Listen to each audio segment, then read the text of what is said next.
PP chairman Bilawal Bhutto Zardari से मुख्तलिफ party अगवाणनि मुलाकात कई है। अॻूणे वरी वज़ीर सैयद कामिल अली शाह, MNA नफ़ीसा शाह, कादिर पटेल, साजिद जोखे, मीर गुलाम अली टालपुर, उमर गुल बेग, मेयर मुर्तज़ा वहाब ऐं ॿियनि बिलावल हाउस कराची में धारदार मुलाकातूं कयूं। मुलाकात दौरान सिंध जी सियासी सूरतहाल समेत सूबे में तरक़ियाती कमनि जे हवाले सां ॻाल्हियूं कई वयूं आहिनि। इहा अहम ख़बर नाज़रनि सां शेयर कयूं पिया। पीपी चेयरमैन बिलावल भुट्टो ज़रदारी सां मुख़्तलिफ़ पार्टी अगवाणनि मुलाकात कई आहे।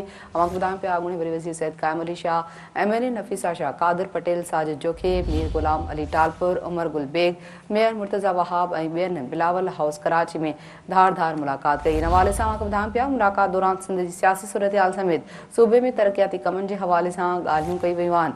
हिकु भेरो ॿीहर अवांखे अपडेट कंदा हलूं त पीपी चेयरमैन बिलावल भुट्टो ज़रदारी सां मुख़्तलिफ़ पार्टी अगवाणनि मुलाकात कई आहे।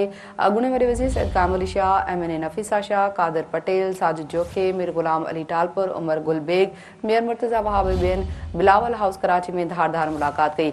मुलाकात दौरान सिंध जी सियासी सूरतहाल समेत सूबे में तरक़ियाती कमनि जे हवाले सां ॻाल्हियूं कई वयूं।